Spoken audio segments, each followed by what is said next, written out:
Here are some terms in case you need them defined. The Western music system has served us well for 440 years, but is it still a good idea to use today? A significant issue is time. We're 100 years into recorded music.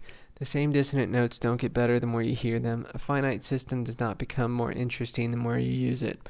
There is not one equally tempered interval that has not been exhausted or continues to be of any consequence whatsoever.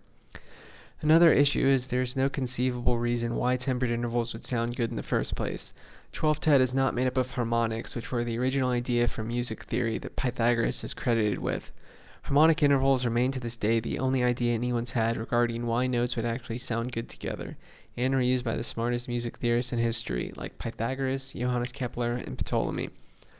Okay, so why did people welsh on harmony?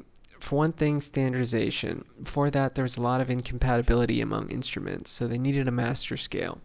But it's impossible to say which set of harmonics would be best in all circumstances, so they chose a generic all-purpose scale, with equidistant intervals, 12 illusory key changes. It doesn't sound as good, but it did foster a rich history of music. Also, chords share notes and can't always agree on what note values those should be.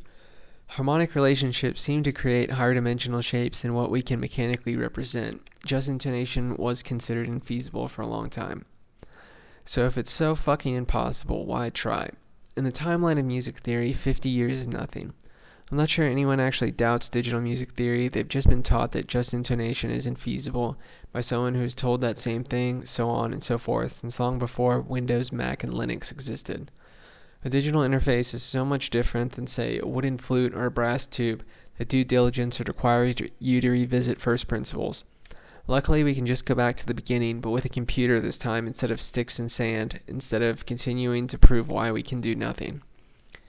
Why just intonation works digitally? One, we aren't solving a standardization problem. Digital instruments can assimilate any music system. A greater concern is how to depart from the standard system. We are solving a sophistication problem. Two, if there are any limitations to digital music theory, we aren't close to finding them.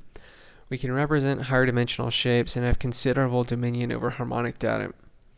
Three, when chords cannot agree on a shared note value, there are many solutions that are all better than 12-tet. To name a few, you can either use both, automate some dynamic mutations, or just pick one. It's really not that big of a deal. By the way, the most cited problem with just intonation, besides the absurdly simple key change, is various commas, like the syntonic comma, which is ratio 81/80, or about 21.5 cents, which is the difference between sort of the lesser major second, 10/9, and the major second, 9/8. I don't know if you've ever used those on musictheory.digital, but it's really not that big of a difference. I know this might seem contradictory to say that 12-tet is all out of sorts, but a 21.5 cent mistake is fine, when that's maybe 5 cents worse than anything in 12-tet, but I don't think you can understate how much better harmonics sound than arbitrary relationships. By the way, all the mistakes in 12-tet add up to over 100 cents, depending on what harmonics they are compared to. And that's the thing, what even is it approximating? Not notes that you chose to use. It's like a server took down your order wrong and then the kitchen screwed up that wrong order. That's a fallacy that leads to incoherent music and is objectively worse than correctly selecting notes that are relevant to an idea while attempting to sound good. Four, I would be remiss not to mention the Pythagorean scale explicitly and the thing about stacking 12 perfect fifths and not landing back on the root. First off, that's a standardization problem, putting the cart before the horse, but if we did need that, you can alter some of the fifths along the way to mitigate the gap at the end, and what I addressed previously. To say that because you cannot take a root, multiply it by 1.5 12 times, then multiply it by 0.5 until it's 2, but it actually comes out to 2 and some change, therefore music theory is impossible and you should give up, would be crazy.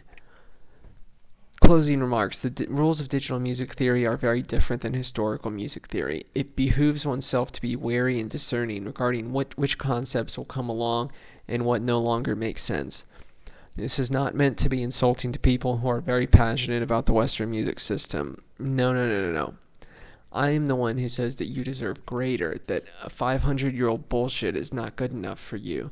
They are the ones who are insulting to you with their pandering and greed, worried they can't sell you something when you don't know what it is, that you're too stupid to register your own pain. But I said that you will understand, and despite everything, it is correct.